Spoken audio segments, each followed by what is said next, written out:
Buenas tardes a todos. Bienvenidos a este quinto programa de Consultorio Ciudadano. Bienvenidos todos a este espacio. Estamos en Face y también a nivel nacional.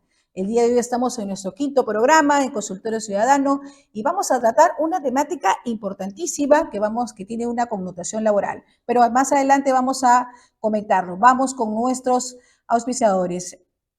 Cable Hogar 3.4, JR Telecoms 99, BMAX Canal 125, VIP Canal 195, IPTV Smartes Pro, IRTV, nuestra casa televisión, en todos los canales que nos están viendo el día de hoy a través de Región TV, también a través de las redes sociales. Bien, el día de hoy vamos a tener una temática importantísima que es relacionada a una de condición laboral. Hemos también difundido previamente a este programa y tiene que ver justamente con una situación laboral que viene acaeciendo en los trabajadores que han sido cesados más o menos en marzo del 2025, ¿no? A cargo de la Contraloría General de la República, que más o menos asciende, según un poco los detalles de las notas de prensa, a más de 3.000 trabajadores, ¿no? Bueno, y el día de hoy vamos a tener un invitado muy especial, que es el doctor Johan Guamán, que es director del Instituto Sindical Peruano. Bienvenido, Johan, a este programa Consultorio Ciudadano. Y bueno, voy a proceder un poco a presentarte para que todos los que nos están escuchando conozcan un poco de tu labor y tu perfil laboral, ¿no? Que actualmente tienes, ¿no? Bueno, Johan Guamán es abogado de profesión, es el director del Instituto Sindical Peruano, es un especialista muy reconocido en Derecho Laboral, egresado en Derecho de la Universidad San Marcos, miembro del COSADES, es un servidor público en diversos y es un asesor, ¿no? Acérrimo del tema laboral, ¿no? Entonces, el día de hoy vamos a tratar un tema que nos han venido pidiendo en redes, también por favor los invito a los que nos están conectando a través, puedan hacer sus preguntas en las redes sociales, y el tema de hoy va a ser justamente cuál es la situación laboral que actualmente tienen estos trabajadores, considerando que desde el 31 de marzo a la fecha han sido cesados, ¿no? Vamos a tratar un poco el tema de la nulidad del despido, la desnaturalización, entre otras temáticas. Bueno, bienvenido, Johan, a este espacio, ¿no? Espero que no sea la primera vez que estés con nosotros el día de hoy. Y bueno, quisiéramos que te presentes un poco a la audiencia y bueno, comenzar a trabajar este importante tema, ¿no? Que tengo entendido que muchos de los trabajadores que cesaron el 31 de marzo han acudido bajo tu patrocinio, ¿no? En realidad, una importante labor y un reto también, porque realmente lo que ha pasado con la Contraloría realmente ha sido, yo diría, hasta escandaloso, ¿no? De cesar más de 3.000 trabajadores, ¿no? Generando una expectativa, generando justamente que personas hasta renuncien, ¿no? A su centro laboral que estaba seguramente trabajando y vieron esta oportunidad y renunciaron. ¿Qué tal? Bienvenido, estimado. ¿Qué tal, Patricia? Muy buenas tardes, gracias por la invitación. Y sí, claro, estamos aquí para poder conversar sobre este problema que suscitó a raíz del despido masivo que ha ocasionado la Contraloría, ¿no? Todo inicia con la emisión de un informe de control específico en el cual detectan irregularidades en la elaboración del concurso, específicamente con la emisión oportuna del certificado de crédito presupuestario, y esto ha derivado a que la Contraloría haga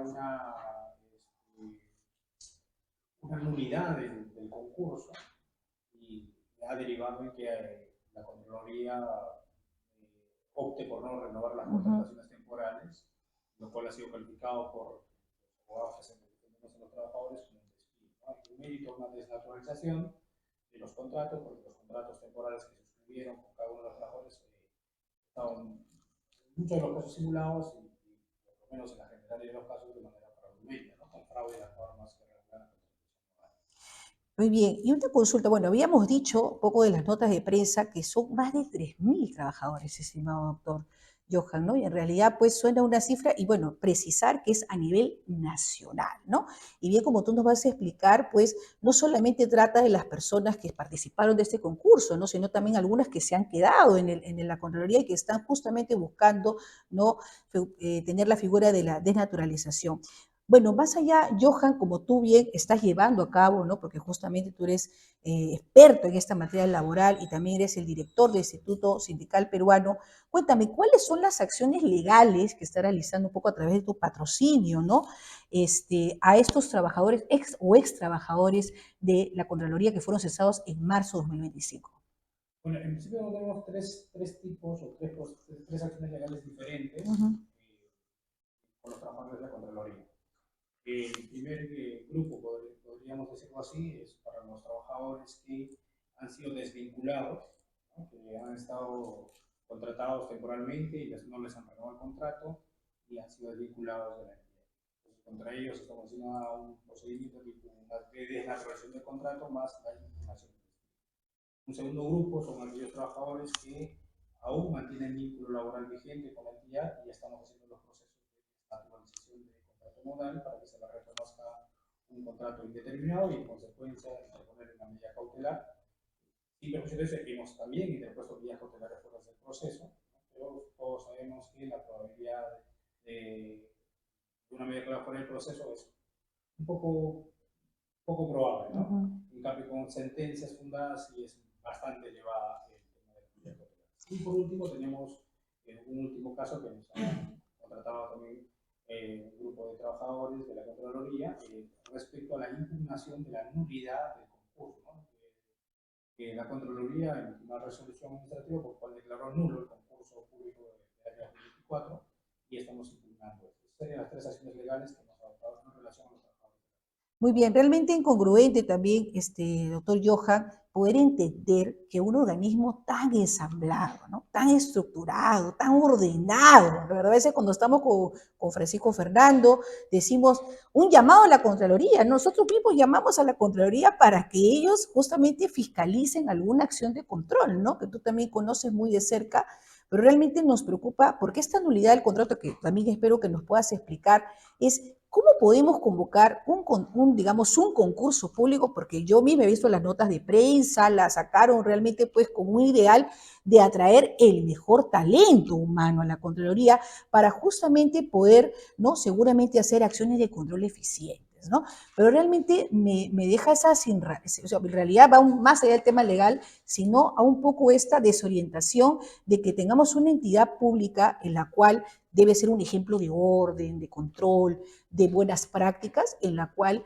pues nos diga, no voy a declarar la nulidad porque no hay presupuesto. Entonces ahí yo hago la pregunta, ¿no? Y las personas que fueron cesadas en marzo y ingresaron, ¿cómo se les pagó? O sea, ahí explícanos un poquito este tema del crédito presupuestario, que es un tema operativo, es un tema técnico, pero yo creo que desde la visión de comunidad, o sea, me presenté, participé, di mi examen, gané, firmé mi contrato, y tú también quieres un después, firmé mi contrato laboral como tal, me vinculé, ¿no? Y después me dicen de unos meses que es nulo el contrato porque no hay presupuesto. O sea, por favor, explícanos por qué razón. ¿Realmente es legal, doctor Johan, que pueda declararse la nulidad de un concurso porque no haya presupuesto, a pesar de que cuando se lanzó el concurso, sí se entendería que tendría todas las condiciones, ¿no? A ver, por favor, no sé cuál es tu opinión respecto al caso, o lo has visto tal vez con tus patrocinados, ¿no? Que también están en el día a día contigo. Bien, entonces empezamos hablando sobre la nulidad del concurso. Correcto, sí. Perfecto. Bien, es cierto que hay como dices, unas irregularidades en el procedimiento de carácter, vamos a decirlo así, procedimental. Es cierto que, y no lo podemos negar, ¿no? Las normas que regulan todo lo que tiene que ver el tema del presupuestario, de contrataciones del Estado, siempre van a exigir como un requisito indispensable el tema del certificado de crédito presupuestario. Y si nos siguiéramos solamente a esas normas, tendría razón la Contraloría. Pero para declarar la nulidad de un acto administrativo, no solamente hay que ver las normas presupuestarias, sino también las normas que regulan precisamente el mismo acto de nulidad. Y en este caso tenemos el texto único ordenado de la 27444, la Ley de Procedimiento Administrativo General, que en su artículo 14 regula un supuesto de conservación de los actos. Y aquí tenemos partidos. Cuando hablamos de conservación estamos hablando de procedimientos irregulares, que si no, pues no pasaría procedimiento regular, un acto administrativo válido, no necesita conservación. Hablamos de conservación de los procedimientos en los cuales había alguna observación o una irregularidad. En este caso sí había una irregularidad, pero señalarlo que al momento de suscribir el contrato, todavía no estaba el certificado de crédito. El certificado de crédito presupuestario lo emiten 2 días después, pero pareciera, o la Contraloría ha salido a dar a decir como que no había fondos, lo cual no es verdad, ¿no? Mire, yo le voy a comentar que a inicios de año, en el 2024, cuando se inicia, ellos contaban con un certificado de crédito presupuestario de 307 millones. ¡Wow! ¿Ya? Que luego era para contratar 4.050, más o menos, un poquito más de 4.000 trabajadores a nivel nacional. Luego han hecho los ajustes en la cantidad de personas, el tiempo que iban a estar contratados, y por lo tanto había que ajustar el tema del certificado de crédito presupuestario. En lugar de hacer las sumas y restas que corresponda hacer una operación aritmética, lo que han hecho es vaciar el contenido del certificado de crédito presupuestario a través del MEF, y obviamente el concurso ya estaba en marcha. Y entonces, como estaba en marcha, lo único que han hecho es para subsanar, conseguir 2 certificados de crédito presupuestarios, uno por 58 millones y otro por 18 millones. Y con eso han pagado a la gente. Solo que estos certificados se emitieron 2 días después de que habían suscrito ya los contratos o que habían empezado a elaborar los trabajadores. Entonces, de la Contraloría se agarra un aspecto formal en este informe específico y también la resolución de la Contraloría para decir que, oye, no contabas con el certificado de crédito presupuestario y por lo tanto nulo, porque la ley de presupuesto, la ley que regula todo el tema presupuestario en el Estado así lo exige, ¿no? Entonces, Leo, si solo leyéramos esa parte, tendrían razón ellos. Pero el tema es que si leímos también la parte que regula la nulidad de los actos administrativos, no es suficiente lo que han detectado, porque la conservación de los actos administrativos, uno de los supuestos que señala es que se va a conservar el acto administrativo si, habiendo actuado de manera regular, se lograba el mismo resultado. Y entonces la pregunta es tan simple, ¿no? Oye, ¿y si había certificado de crédito presupuestario, no se hubiese eliminado los 307, digamos, ¿no? O que esos 58 y 18 millones hubiesen llegado 20 días antes o desde el inicio? ¿En qué marcaba la diferencia de la contratación de los trabajadores? En nada. Entonces, el resultado al que iba a llegarse era el mismo exactamente.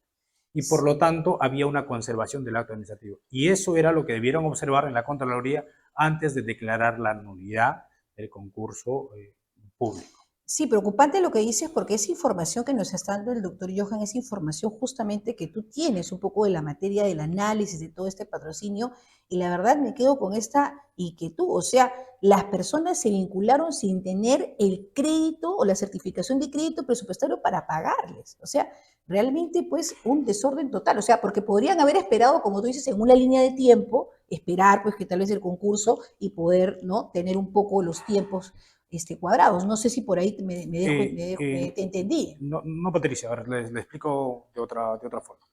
El concurso inicia con un certificado de crédito presupuestario de 307 millones, como le digo, ¿no? El tema es que luego actualizaron el número de trabajadores que salían, de plazas que salían a concurso, y se redujeron el tema de plazas y también el tiempo por el cual iban a estar contratados. A raíz de eso necesitaban actualizar el certificado porque era 307 millones, al final solamente utilizaron cerca de 80 millones, menos de 80 millones, entonces había más de 200 millones que había que liberar ese certificado. Y en vez de reducir esa cantidad, lo que necesitaban, lo que hicieron es vaciarle el monto al certificado de crédito presupuestario y dejarlo en cero. Pero ya cuando ya estaba en la marcha el proceso de concurso. O sea, la irregularidad está ahí, en declarar o vaciar el contenido del certificado de crédito presupuestario y dejar sin fondos, ¿no? Entonces, lo que la Contraloría dice, oye, en ese supuesto debiste aplicar lo que dicen las bases y dejarlo a cero. Así es. Pero también hay un interés público de que se realice el control concurrente. ¿Ya? Entonces, y el tema es que fondos siempre ha habido. Lo que no ha habido es un aspecto, un documento que dice que la Contraloría tenía los fondos para pagarlos. Eso es el certificado de crédito presupuestario, ¿no? Entonces, cuando, como digo, ya contaban, lo que tenían que hacer es, oye, ¿sabes qué? Con 80 millones es suficiente para solventar, es 307 millones, lo restamos 80 millones, era para actualizar el monto nada más del certificado de crédito presupuestario y no pasaba nada de esto. En vez de hacerlo de ese modo, lo que han hecho es dejar en cero el certificado de crédito presupuestario y por lo tanto conseguir 2 certificados de crédito presupuestarios nuevos. Pero digo, más allá de esto, o sea, que como te digo, que quede claro que fondos siempre ha tenido la Contraloría, solamente es un aspecto formal, un documento que dice que sí hay fondos, ¿ya? Pero más allá de eso, el análisis en este caso no pasa por si había o no había, ¿no? Claro, obviamente es vital, obviamente si hay un concurso y nunca llega el certificado de crédito, No se puede en no el hay manera concurso. de salvarlo, ¿no? No hay manera Claro, de salvarlo, no así hay es. manera de convalidarlo. Ahí tendría toda la razón lo que dice la Contraloría, pero eso nunca pasó. O sea, como la Contraloría tenía fondos, porque incluso al amparo de esta ley 31358, todos los meses que había obras, La ley del auditor. las distintas autoridades iban emitiendo presupuestos. Además, si leemos la ley de presupuesto del año 2024, en diversos dispositivos señalan fondos y fondos para la Contraloría. O sea, la Contraloría sí ha tenido muy buenos fondos y bastante fondos, mucho más que en años anteriores, pero lo único que no faltaba era el certificado de crédito presupuestario. Es un documento que emite la Oficina de Presupuesto diciendo sí tengo fondos para pagarle. Nada más.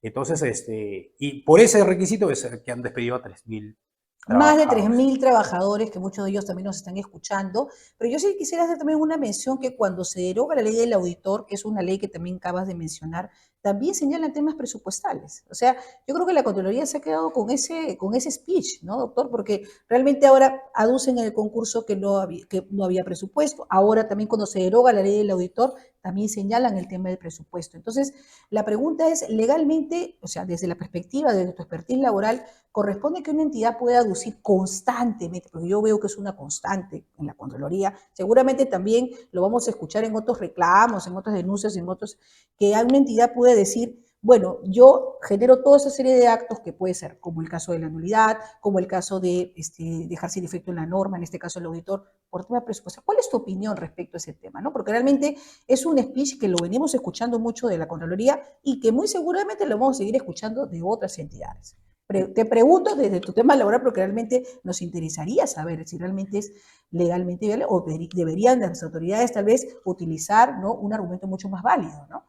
En realidad el tema es que el speech no tiene correlato con la realidad, como te decía.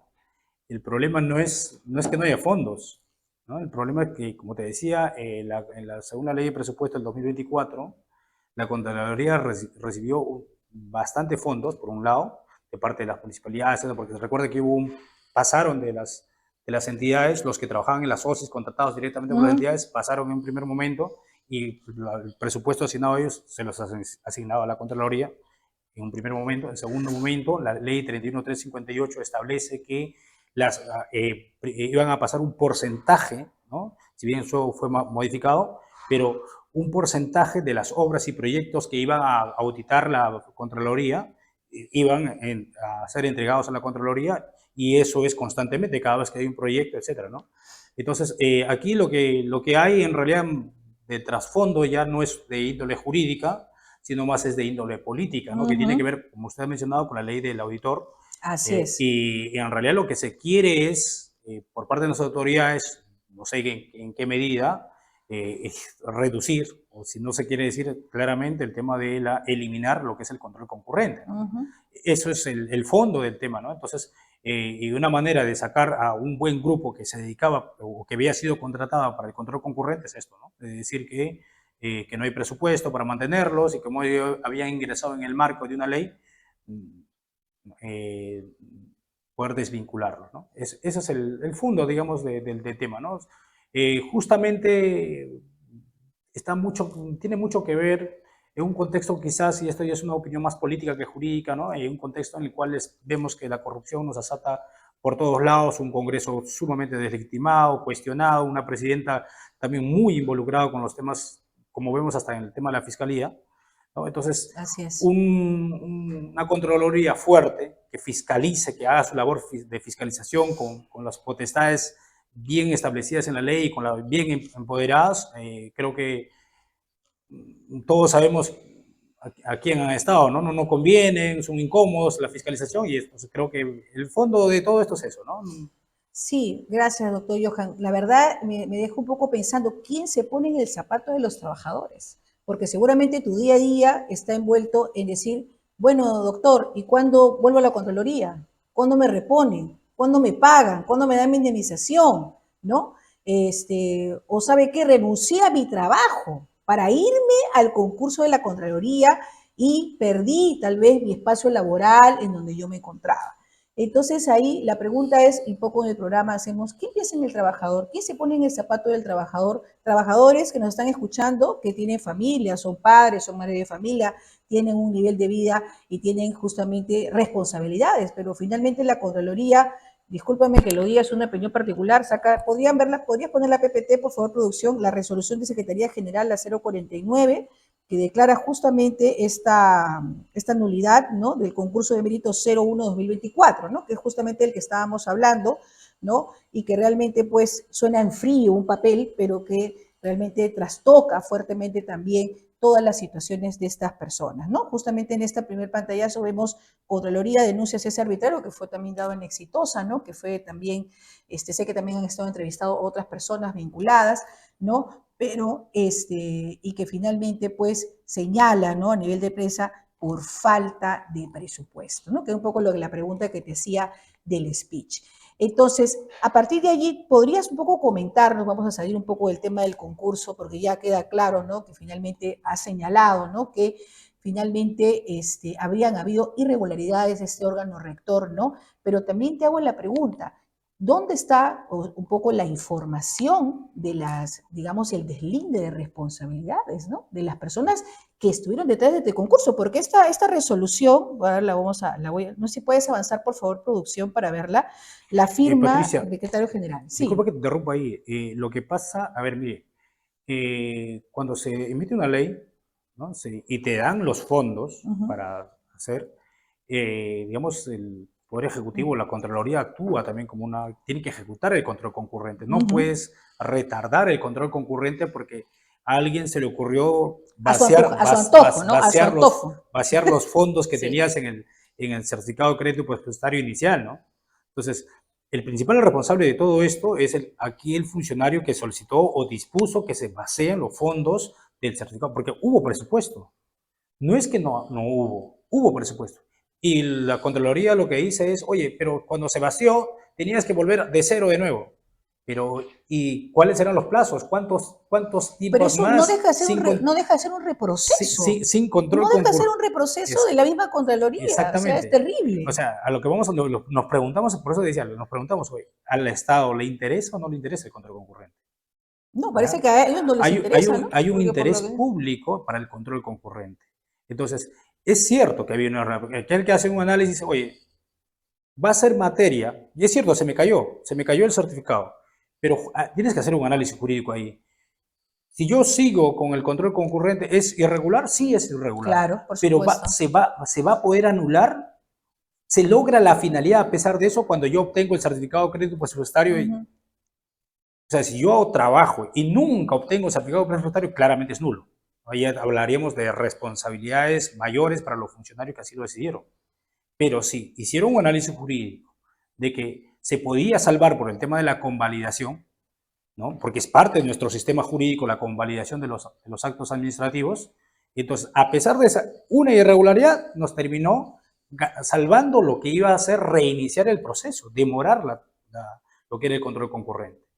Entonces, en el parte, o sea, claro, en el derecho a veces toca analizar este tipo de situaciones, no todo es blanco o negro, sino a veces, oye, esta inobservancia terminó finalmente solucionándolo con otro instituto, ¿no? El caso de las nulidades, por si acaso, no solamente es un tema administrativo, también la misma lógica del principio de trascendencia Ujú. se aplica en los procesos judiciales, ¿no? Como dicen, hay autores que tratan el tema de la nulidad, y no toda irregularidad o no todo incumplimiento de una formalidad tiene que ser sancionado con nulidad, ¿no? Tiene que ser aquello que tenga cierta utilidad también. La nulidad tiene que tener una utilidad pública.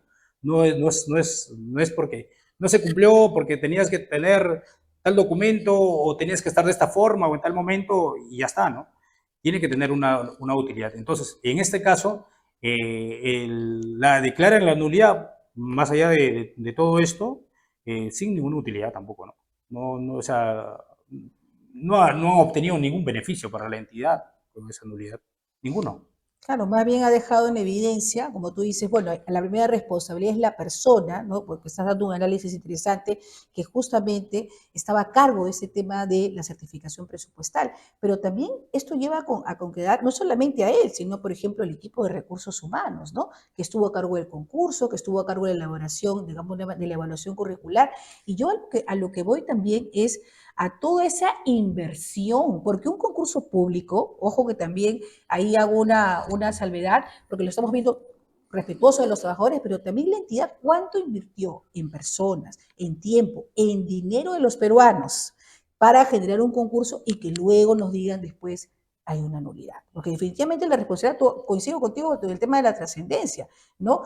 Va mucho más allá, va mucho más allá, porque realmente este tema, este trabajo que se hizo para la Contraloría y que se difundió tremendamente, realmente es una inversión de tiempo y dinero para el Estado y también de todos los peruanos que de alguna manera no aportamos. Entonces sí es preocupante realmente y que todavía, discúlpeme para terminar, no hay ninguna noticia que yo haya visto recientemente en donde se señale que se ha generado, por ejemplo, el deslinde de responsabilidades a los servidores de la CONADE. ¿Dónde está esa información? ¿No? Le dejo siempre la pregunta, ¿no? Porque los trabajadores están un poco en su día a día de buscar colocarse, porque ese es el interés primordial, pero realmente hacemos la pregunta a las autoridades, ¿no? ¿Y qué pasó con los funcionarios que estaban a cargo de esa importante gestión y nadie sabe si están bien? Tal vez ya sus procesos se archivaron, doctor Johan, ¿no? Tal vez nadie sabe, ¿no? Pero todo, claro, todo es tan rápido a veces en algunos aspectos y en otros no. No sé, ¿qué opinión te merece? Mira, antes que pasemos a esa segunda parte, quisiera complementar lo que decía, ¿no? Utilizando un poco el término de los economistas, el tema del costo de oportunidad. ¿Cuál era el costo de oportunidad de volver a reiniciar el Así es, procedimiento? así es. O sea, por eso le decía, o sea, ¿cuántas obras o cuántos proyectos se hubiesen dejado de tener control concurrente Uh -huh. si es que se hubiese reiniciado, ¿no? Entonces ahí hay que ponernos claramente, ¿nos interesa o no nos interesa el control concurrente? En un análisis, como te decía, el costo de oportunidad, ¿hay manera de salvarlo esto? Sí o no hay manera de salvarlo. Y si alguien conoce derecho administrativo en esa parte, hubiese dicho sí. Si al final llegamos con el certificado de crédito presupuestario de 2 días, se procede la convalidación porque es parte de nuestro sistema jurídico. Entonces, es cierto que las normas presupuestarias nos exigen, pero al lograrse el mismo resultado, estando de inicio o estando después el certificado de crédito presupuestario, porque solamente es un documento que dice que hay fondos A y eso voy. todos sabíamos que había fondos, entonces eh, la opinión legal en el sentido, avancen porque si bien es irregular, se puede salvar por la convalidación, es correcta, por lo tanto no debieron anularla.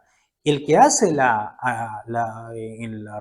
nulidad en ningún extremo analiza la convalidación, Uh -huh. ¿ya? Sí, es No, no verdad, es una analiza la resolución convalidación. muy, muy vacía, muy práctica para el tema ¿no? Claro, claro. No, no hace un análisis completo del sistema. Es prácticamente como si la figura o el instituto de la convalidación de los actos administrativos no formara parte de nuestro sistema jurídico, y sí lo forma. Sí forma parte de nuestro sistema jurídico la convalidación de los actos administrativos. Y claramente la convalidación supone que algo se incumplió en alguna medida, ¿no? Pero que se logra con la misma finalidad si es que se hubiese hecho de la otra manera. Entonces, eso es el principal proyecto. Ahora, lo otro que señalas en relación a lo que me estabas mencionando, ¿no? ¿Cuál es yo tengo información, no voy a decir que lo he visto, ¿no? Pero tengo información que sí hay acciones legales que se han abierto contra los que han participado, ¿no? Pero, como le digo, o sea, si tuviera que yo encontrar algún tipo de responsabilidad, principalmente es en los funcionarios que dijeron que estando con certificado de crédito presupuestario, la contratación, en vez de reducir el monto del certificado, han prácticamente vaciado todo su importe, es el principal responsable. La autoridad que haya solicitado al MEF que baje a cero el certificado de crédito presupuestario, o el funcionario del MEF, que vamos a imaginar O el que sectorista del MEF, ¿no? A cargo del tema. de la Contraloría no lo solicitaron. Vamos a imaginar que nadie de la Contraloría solicita actualizar el monto o bajarlo a cero, sino que el MEF de oficio lo declara en cero. Cualquiera de ellos dos, cualquiera sea el escenario, es el responsable de esta situación. Sí, es verdad. Pero más allá, Johan, un poco antes de irnos a comerciales, es realmente, como tú dices, la oportunidad. Yo siento que el barquito de la Contraloría es un barquito que podía seguir andando y que de verdad lo comenzaron a tirar de mil cosas y dejaron que se hunda. Lo que tú dices, la oportunidad. Recordar que el tema de la certificación presupuestal, el tema de la demanda adicional, el MEF, es posible, es una vía operativa que se puede regularizar, ¿no? Para justamente poder, y vamos a ver también el famoso velocímetro de la Contraloría, porque queremos ver cómo va la Contraloría en sus avances de acciones de control, porque hay que hacer también el análisis ahí, tal vez técnico. Johan, lo vamos a ver ahorita en breve, que nos vamos a comerciales antes, y vamos a ver, salieron personas en marzo, ¿y cuál es el avance a nivel de las acciones de control de la Contraloría a nivel nacional? Hay un velocímetro, ahí vamos a verlo en breve, a ver qué tal. Entonces nos vamos a comerciales y regresamos con esta importante entrevista. Dijeron que no podíamos y le respondimos en la cancha.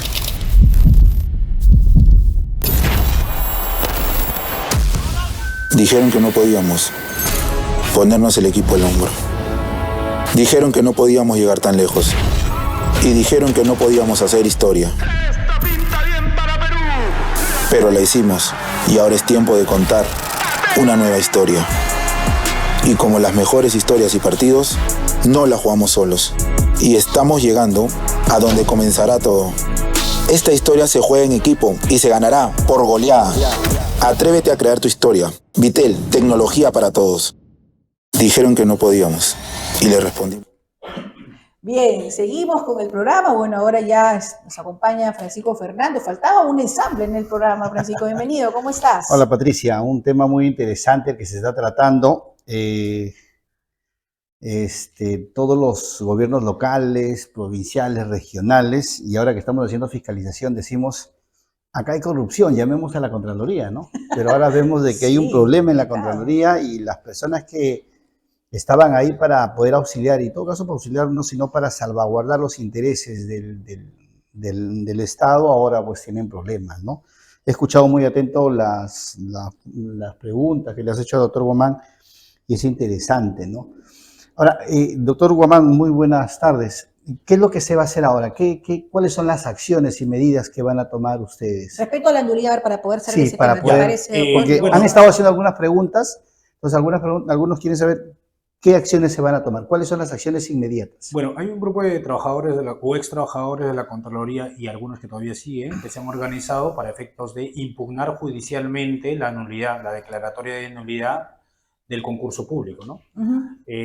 ¿Cuántas personas tienes bajo tu patrocinio aproximadamente? Mira, esta es una demanda colectiva, una demanda colectiva pero obviamente cualquiera con legítimo interés puede impugnar una nulidad de esta.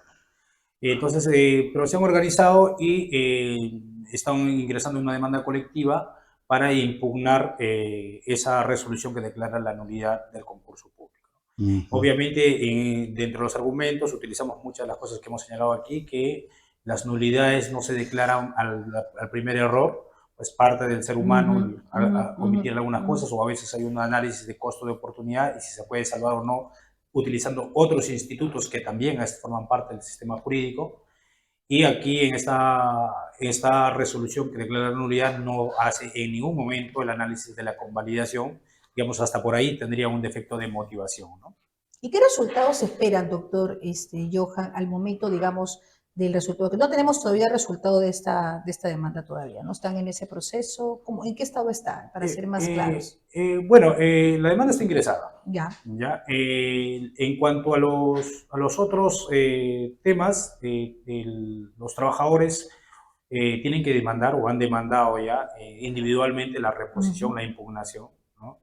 Lo que ocurre es que ellos no quieren dejar ningún cabo suelto, ¿no? O sea, quieren, como dice, pelear todas las pelotas si habláramos en términos de fútbol, ¿no? También, ¿no? Entonces, quieren que en esta parte se respete y de alguna manera, como dice, también para efectos de los gobiernos regionales, gobiernos locales, que antes de declarar la nulidad porque sí, tienes que ver que si opera o no opera la convalidación del acto administrativo, ¿no? Entonces, todo este problema, doctor, yo lo veo que va a perjudicar un poco el tema del desarrollo administrativo en cuanto al tema de los gobiernos, porque el no haber personal que ya se debió de haber contratado, hay una cefalía, o sea, hay infinidad de problemas, hay obras que no se están cumpliendo, hay servicios que no se están cumpliendo, el vecino denuncia, llaman, pero la Contraloría no tiene ahora el soporte de profesionales para dar respuesta inmediata a todos los problemas que hay en la...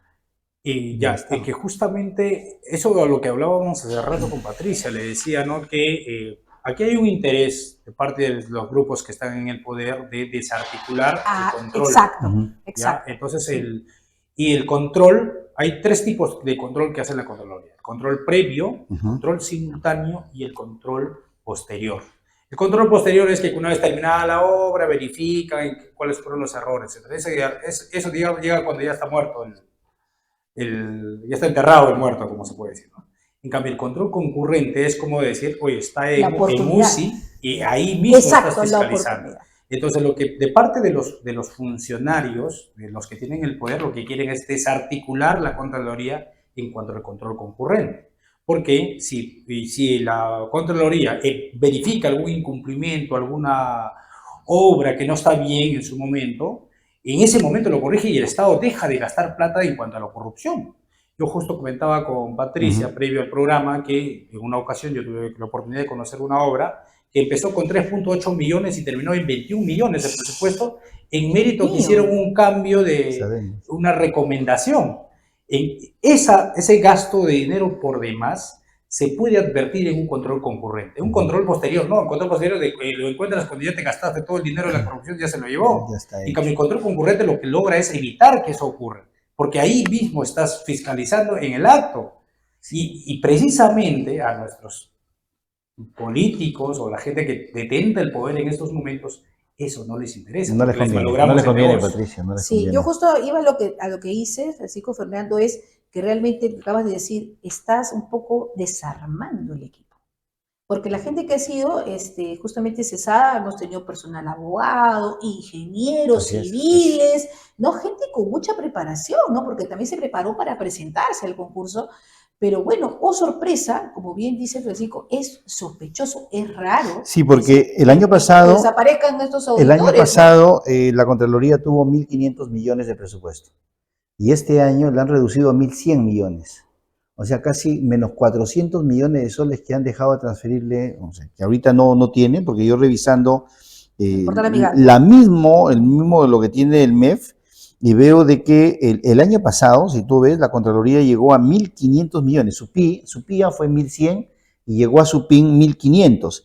Y este año están recién en 1.100. Entonces, no tienen capacidad de contratación y ahora justamente que hay elecciones, ahora vienen las obras, vienen esto, La ejecución, viene la ¿no? Para la ejecución. ejecución, Entonces, para como la no hay personal, la Contraloría no tiene, ahí hacen pues. Exacto. El ratón hace lo que quiere, porque no hay gatos, algo así, ¿no? Sí. Y eso es lo que está pasando. O sea, en broma, pero eso es lo que va a pasar. O, eso es lo que O está los pasando. gatos van a llegar después de que los ratones se comieron el queso.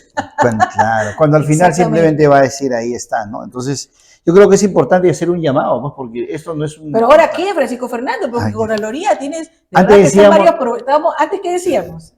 ¿Quién podrá ayudarnos? La Contraloría. Y ahora, ¿quién podrá ayudar Ahora, a la ¿quién podrá Contraloría? ayudarnos? Porque realmente Porque al Congreso está- no le interesa tampoco. Y creo que no le conviene. Porque son los mismos congresistas, doctor, que mire, a ver, vienen las elecciones, acaban de aprobar el tema de la inmunidad. Vienen las elecciones, acaban de aprobar que en su semana de representación puedes hacer proselitismo político. Vienen las elecciones y ahora modificaron el reglamento del Congreso y dicen de que no solamente vas a ir a tu región en tu semana de representación, sino vas a ir a todo el país. Entonces, o sea, a ver, yo quiero ser senador, ¿no? Por ejemplo, acá hay un caso en el Callao, Patricia Chirino se llama, quiere ser senadora, en su semana de representación se puede ir a todo el Perú y encima el Estado tiene que darle sus 2.500 soles de gasto de viaje para que se vaya a hacer proselitismo político por todos lados. Entonces ahora, como no hay personal en la Contraloría, pues hacen lo que quieren. delicado, realmente delicado, y sí, realmente empezamos con una, tal vez, conclusión laboral, pero realmente también nos lleva a pensar que realmente nada es por casualidad. Esto todo está sucediendo porque justamente no se quiere, ¿no? O se quiere un poco mantener a la Contraloría un poco de lado de esta situación, y yo creo que la Contraloría también está dejándose llevar con este tipo de resoluciones, ¿no? Que está emitiendo de nulidad, ¿no? Finalmente, Patricia, lo que va a afectar esto es al pueblo, ¿no? A la gente de Así aquí, es, porque así es. dirían, oye, ¿y a mí cómo me va a afectar esto? ¿En qué me afecta a mí? Finalmente, No, sí, claro a que mí sí la afecta. Contraloría no me contrata, y son trabajadores, podría pensarse de esa manera, ¿no? Pero que se vaya dinero a la corrupción, que los gatos no eviten que el ratón se come el queso, significa menos plata para los colegios, menos plata para el Claro, hospital, para las pruebas, Claro, por ejemplo, etcétera, una obra, ¿no? O la una obra que paralización esté de mal- obras. O la paralización de o obras, una ¿no? obra mal Que hecha, no se ¿no? terminen. Una obra mal hecha que nos va a pasar la factura a la ciudadanía, ¿no? Que finalmente mañana en 5 años una obra mal hecha, mal realizada, nos va a Yo repercutir creo que más gasto o doble gasto, y ¿no? ahora más que nunca, con ese tema del temor de posible terremoto, creo que la Contraloría debería de verificar que las obras que hacen las diferentes instituciones deberían de ser de buena calidad, porque por último es el presupuesto y la plata del pueblo.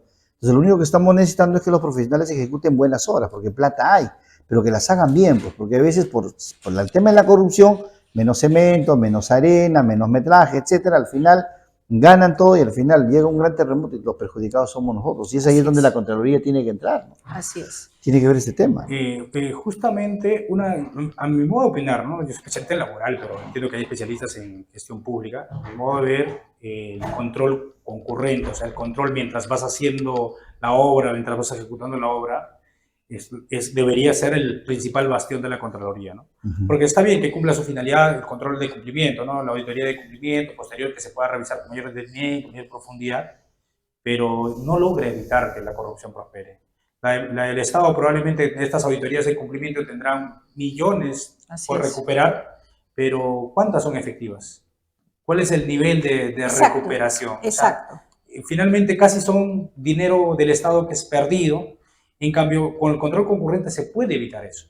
Así se es. logra evitar eso. Y eso es lo que finalmente es el gran daño que le ha hecho la Contraloría o el Congreso con este recorte presupuestal para que puedan cesar a los trabajadores. Sí, queremos leer unos comentarios de las redes, si te preocupa, Sí, porque este tema sí. de las redes, Hay tú unas sabes, preguntas hay también. preguntas A ver, en Facebook, vamos a ¿tienes leerlo. comentarios? Queremos agradecer porque en este programa nos vamos a dar por realmente a hablar abiertamente de todas estas temáticas. Nos dice Edu Malocho, dice, gracias por tratar este tema que nos afectó mucho por los malos manejos en la CGR, por temas ajenos a nosotros que ganamos un concurso público. Interesante lo que habíamos mencionado un poco pre y en el programa. De Moreno Carmen, el contralor se pasa, dice, ¿no? Siempre difamando al personal que salió en marzo como personal no idóneo e incluso incompetente. Sin embargo, ha quedado claro quiénes han sido los incompetentes al no solicitar el presupuesto adicional de manera oportuna y convenientemente para el subsuelo de sus metas, previo al despido encausado del personal. Eso es correcto, me dice. ¿Con qué moral pueden tratar ese señor Aguilar a las personas que salieron si él es un capaz incompetente? Bueno, estos son comentarios de las redes irrespetuosos porque finalmente es lo que también la gente está expresando esta incomodidad, ¿no? Después Julio Francisco Chumbiauca Castillo nos dice pésimas decisiones que han traído por consecuencia de falta de control en las entidades públicas y peor aún perjudicar a profesionales probos despidiéndolos injustamente. Hernán Herrera Muñoz pasa que la gestión pasada solicitaba transferencia en mérito a la ley 31358, pasó a solicitar más de 2 millones de gestión SHAC, a pedir menos de 20 millones de gestión Surichac. Y esa información la dieron por transparencia. Alberto Alfaro Olivari, los monitores ciudadanos deben velar en la calle y en las municipalidades de la corrupción. Sí, eso es justo lo que hemos estado viendo. Y aquí la intención es, o sea, independientemente de la forma de aquí, el doctor Guamán está velando por los derechos de las personas que nos garantizan a nosotros la correcta administración. Y en todo caso, doctor Guamán, las veces que quiera venir aquí y hacer las denuncias y levantar y exigir, porque, a ver, el canal abierto no le va a convenir, al Congreso no le conviene, ahora a la Presidenta de la República menos, o sea, no les interesa el tema del control. ¿Quién sabe que todo, o sea, a ver, nunca se ha visto que ha habido esta clase de problemas en la Contraloría? Siempre la Contraloría debería ser, ¿no? Debe ser incólume, si ahí están los buenos profesionales, ¿no? Se supone que ellos son los que vienen a fiscalizar a las entidades, pues y ahora con todos estos problemas, aquí ha habido algo, ¿no? Entonces, la intención es de que de inmediato se tome cartas en el asunto. Doctor, todas las buenas vibras y de verdad todo el apoyo de parte de aquí, del programa y del canal, las veces que usted quiera para hacer el tema de las denuncias y hacer valer los derechos de todos los profesionales, porque a ellos los necesitamos en el campo. A ellos los necesitamos detrás de los alcaldes, detrás de los funcionarios, detrás de los alcaldes provinciales, de que las obras no queden paralizadas. Y el mensaje en realidad es para el pueblo. Porque si el mensaje, si la obra comienza con 2 millones de soles para hacer una pista, dice que en 30 días tienen que hacerlos. Y justamente el doctor decía, hay una evaluación, hay una inspección en el tema concurrente y ellos tienen que estar ahí viendo de que sean los buenos materiales, que esté bien hecho el proceso, de que todo se cumpla bien, de que según las bases tiene que haber un ingeniero, tiene que haber 2 ingenieros y que todo se haga de acuerdo a las normas para que se haga en los 30 días. El que no haya esta clase de profesionales en el campo hacen pues de que las empresas hagan lo que quieran y como acaba de poner un ejemplo, ¿no? Las famosas adendas y cuando ya está hecho, al final pues resulta todo un problema. Así es. Vamos con unas preguntitas del público, puedes proyectar, Sí, hay por favor, algunas preguntas. que nos han hecho preguntas para proyectar, por favor, ¿no? Quisiera que nos resuelvas alguna de estas preguntas, por favor. Ha sido muy interesante tu intervención. Siempre es interesante poder compartir con profesionales que tengan una visión objetiva, porque este es el idea del programa, objetiva de estos temas. A ver, producción, si nos apoyas con las preguntas que están también. Y poder, bueno, también realmente veo en las redes sociales, igual seguramente también el doctor Johan las va a ver en breve, pero realmente mucho descontento, Francisco Fernando, mucha molestia. Estoy buscando acá Qué pena de que se entienda, pues, de que se pueda tildar de personas de incompetentes. Hay una pregunta, ¿no? dice, a ver, doctor, perdóname, dice, ¿cuál es la responsabilidad que tendrían a cargo los funcionarios encargados del concurso público declarado en nulidad? Ya, mire, ahí hay varios análisis, ¿no? Un análisis es el que he señalado, ¿no? Respecto a si la Oficina de Asesoría Jurídica en su momento ha opinado o no respecto a la conservación del acto administrativo. Si hay un informe en ese sentido, el principal responsable sería quien declaró la nulidad. O sea, el control específico, el auditor obviamente no es su finalidad, él va a identificar errores, pero quien finalmente va a declarar la nulidad tiene que sí o sí considerar el principio de trascendencia. Y en este caso habría incurrido pues una de las principales funciones que tiene la Ley de Código Ético de Servidor Público, que es un tema de idoneidad, ¿no? Porque no puedes, por más que tengas interés particular o político de declarar la nulidad de algo, no puedes hacer inobservando ciertas partes del ordenamiento jurídico de manera conveniente. Entonces, allí habría una responsabilidad por negligencia en el desempeño de sus funciones también, que está sancionado por la Ley de Servicio Civil. Muy bien. Hay una segunda pregunta también. A ver, por favor, si nos pueden apoyar. A ver, hay una segunda pregunta. Dice, ¿cómo pudieron convocar un concurso público sin presupuesto? ¿Eso es posible? Bueno, que era lo que conversábamos también, claro, una pregunta del público también. No es que no había presupuesto, ya hay que precisarlo, sí había presupuesto. Lo que no había era, o mejor dicho, lo que basearon fue el certificado de crédito presupuestario. El concurso empieza con su certificado de crédito presupuestario por 307 millones de soles, y finalmente solamente terminaron gastando menos de 80 millones. Lo que tenían que hacer es actualizar el monto del certificado y en vez de reducirlo a 80, de 307 bajarlo a 80, lo que hacen es bajarlo a 0 y dejar sin certificado de crédito presupuestario, ¿no? Y lo que genera la Contraloría, lo que dice es, ahí debiste de reiniciar el procedimiento desde cero, ¿no? Buscar primero el certificado. Y ahí lo que hablábamos hace rato. Obviamente ese es un mecanismo para que no fiscalice, para que no hagan el control concurrente. Y viene un abogado y dice, oye, mi interés es que se haga el control concurrente. ¿Tengo manera legal de salvarlo? ¿Sí o no? Y el abogado le va a decir, oye, es parte del procedimiento administrativo la convalidación de los actos administrativos. Si logras garantizar obtener el certificado de crédito presupuestario, se va a convalidar tu acto administrativo, a pesar de que ahorita no tengas.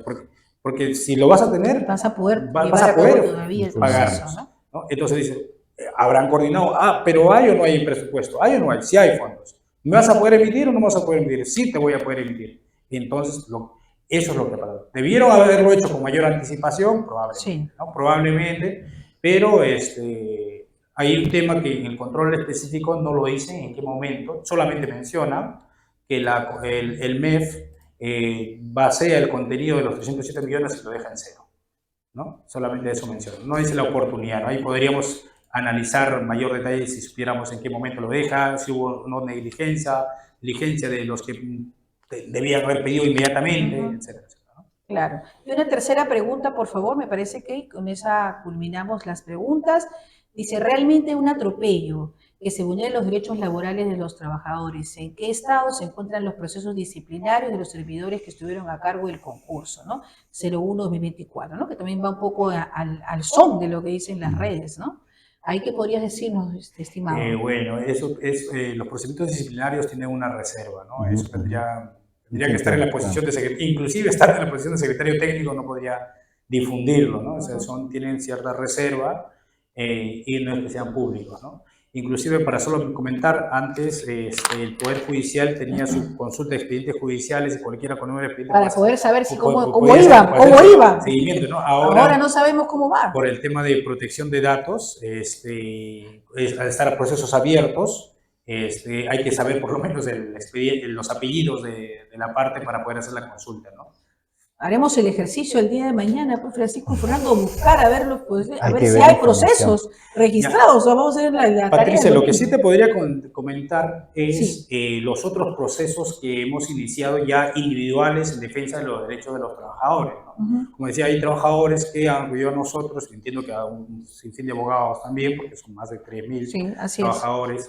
Entonces, lo que han hecho es presentar demandas de desnaturalización de contrato más impugnación del despido, ¿no? Eso en primer orden, y también los trabajadores que están todavía con vínculo laboral vigente también están presentando demandas de desnaturalización de contratos con el propósito de que se declare un contrato a plazo indeterminado y no lo cesen bajo este mecanismo de vencimiento del plazo, ¿no?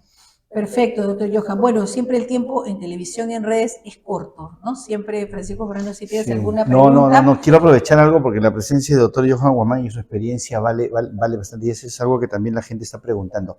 Doctor, el tema de la SUNAFIL. Hablábamos con Patricia, vimos un caso de un grupo de señoras que tuvieron una mala praxis en un hospital. Se demostró la negligencia del personal, bueno, el bebé falleció, pero la mamá denunció. Llega a SUNAFIL, piden a SUNAFIL le pone la multa a la clínica, casi 1 millón de soles, y la señora quedó ahí, o sea, la señora sigue peleando y sigue luchando por sus derechos. Igual pasa en otras empresas, ¿no? Por horas, por faltas, me descuentan, etcétera, etcétera. Llamo a SUNAFIL viene, encuentra el problema y solamente pone la multa y se va. Entonces, en realidad, ¿no sirve el SUNAFIL para los derechos de los trabajadores? O solamente sirve para ponerle multa a las empresas, ¿no? O para generar... Mira, yo sobre SUNAFIL tengo que decir bastante. Para empezar, y como dice, ¿quién fiscaliza al fiscalizador, ¿no? Claro, para empezar, te comento algo rapidito nada más. Por ejemplo, SUNAFIL tiene por régimen general la 728. Sin embargo, solo ciertos funcionarios y los inspectores están en el 728. Y el resto de trabajadores, que también son permanentes, están en el régimen CAS. Cuando el CAS no sustituye al régimen, no lo ha derogado, no es optativo. Claro. Por ejemplo, eso es uno. Después, SUNAFIL tiene competencia para fiscalizar únicamente en materia del régimen privado. No tiene competencias para el régimen público, no fiscaliza el CAS, no fiscaliza el DTC, ni el carreras especiales del sector público, solamente el régimen privado. Al privado, ¿no? Y digamos, ahí hay un pequeño detalle, ¿no? O sea, la ley 31131 establecía, le daba competencias para fiscalizar también los CAS, pero el Tribunal Constitucional, de manera increíble, le ha declarado inconstitucional, como si la Constitución en alguna parte dijera eso, ¿no? Y continuando, y por último ya con este tema del tema de SUNAFIL, SUNAFIL, que no tiene que ver con SUNAFIL, ¿no? Tiene que ver con la legislación. La legislación establece que si el empleador subsana la infracción antes de la emisión del acta, acá no pasa nada, se archiva y listo, ¿no? Salvo que se traten de algunas faltas insubsanables, ¿no? Es decir, si usted no le pagó el sueldo hoy día, ¿ya? Pero vienes a SUNAFIL después de 5 meses y te pago antes de que no pasa nada acá. Y yo ni siquiera le ponen una multa. Ese es un tema de legislación. ¿Ya? Ahora, por último, sí, pues la legislación solamente faculta a SUNAFIL a poner multas. Y el trabajador, en realidad, lo único que tiene la esperanza es que su empleador se persuada que a fin de evitar la multa, le pague, cumple ya. Pero, digamos, potestades, digamos, que ordene, oye, cumpla con esto, y que eso yo pueda hacerlo valer directamente en vía de ejecución de una resolución administrativa firme, por ejemplo, ya evitándome las audiencias primeras, segunda instancia, casación, eso no hay. Eso es un tema de deficiencia de la legislación laboral, ¿no? Importante ese tema. Yo creo que ahí, doctor, de repente en otra oportunidad invitarlo a usted para hablar, porque hay varios temas para hablar sobre el tema de SUNAFIL, de verdad, porque el trabajador dice, bueno, ¿y quién me puede ayudar a mí? Vamos a SUNAFIL, sienten que, bueno, ya no hay Ministerio de Trabajo en sí, van específicamente como SUNAFIL. SUNAFIL llega, hemos visto casos, han habido personas que han querido aquí venir, denunciar, ¿no? Sienten de que nadie los apoya. Y dijimos con Patricia hay que tocar ese tema porque es importante. Aquí buscamos de que los problemas pues se hagan de conocimiento y que siempre hay algunos profesionales que den la mano, ¿no? Y nos puedan apoyar. Francisco, Patricia, al menos SUNAFIL pone multas.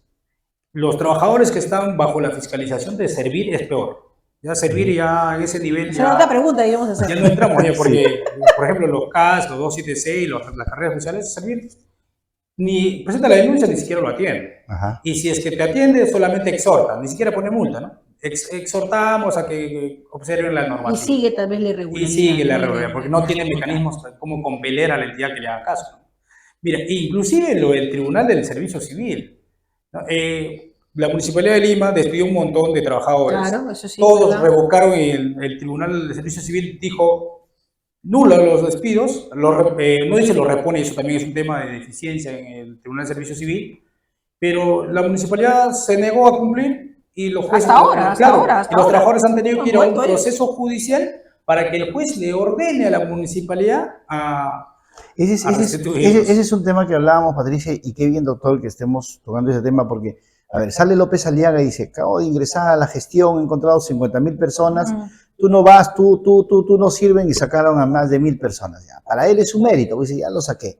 Pero justamente hablábamos con Patricia, ¿no? O sea, una persona que llega y se sienta, primero revisa caso por caso, y si quiero despedir hay procedimientos, hay procesos, ¿no? De repente suspensión, llamada de atención, no sé, amonestación, todos los procesos que deberían de haber para luego despedirlos, pagarle lo que se le tiene que pagar y listo, ¿no? Pero este señor, ¿qué es lo que ha hecho? Ha despedido un montón de gente, como dice usted, ya ellos han ido a pedir el apoyo, y ahora como ha quedado ahí, vayan a hacer su proceso judicial.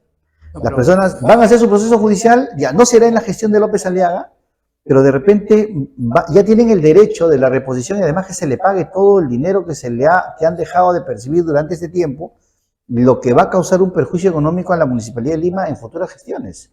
Francisco, lo que pasa, mira, que es aquí bien curioso. Cuando la ley de procedimiento general te señala que los actos administrativos tienen mérito ejecutario, ¿no? Que se ejecutan directamente. Claro.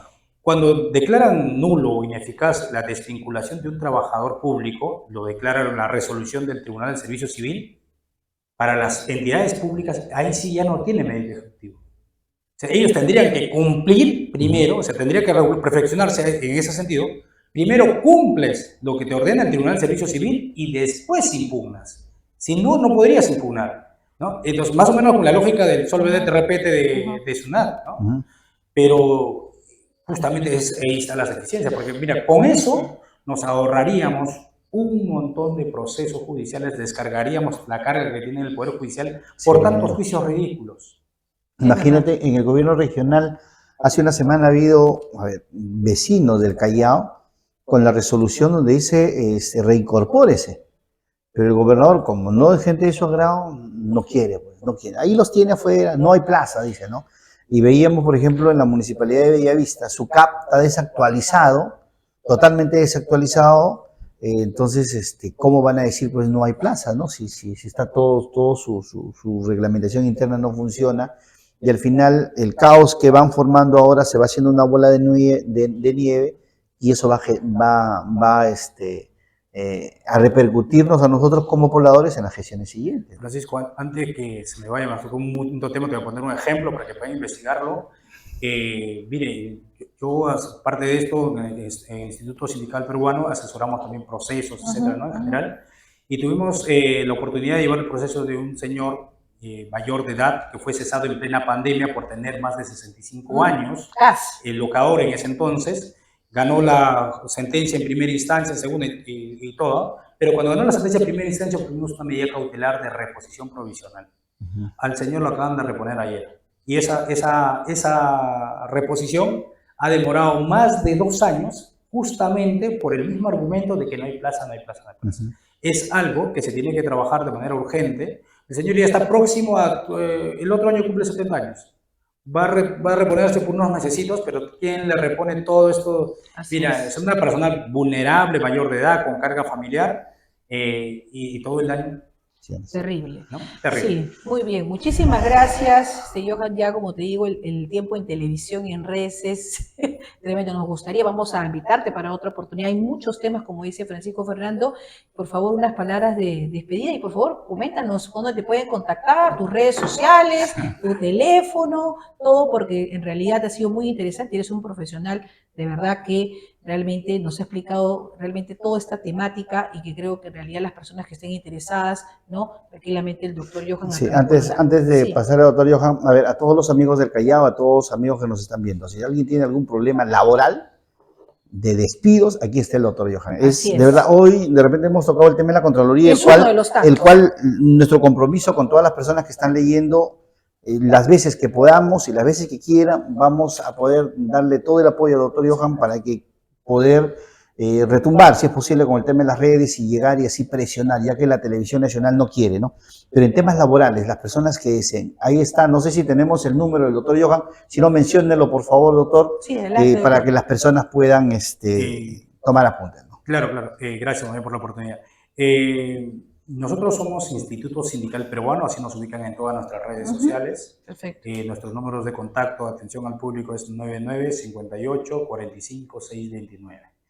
Nosotros nos dedicamos a asesorar de manera exclusiva, a fin de evitar conflicto de intereses, únicamente trabajadores y sindicatos. Muchas de las veces, a veces nos contactan empleadores, pero los derivamos con otros colegas que sí ejercen la defensa de las empresas. No digo que no tenga derecho los empresarios a ser defendidos, sino que nosotros procuramos evitar conflicto de intereses, ¿no? De acuerdo. Muchísimas gracias, doctor Johan. Entonces, ¿nos puedes repetir tu número nuevamente para que lo puedas anotar, claro, por favor? Es 99-58-45-629. Perfecto. Muchísimas gracias, doctor. Esperemos que podamos contar con su presencia en otra oportunidad y, bueno, presto que pueda comunicarse con él. Entonces, vamos a comerciales. Muchas gracias. Muy bien, muchísimas gracias a cada uno de ustedes. Muchas gracias.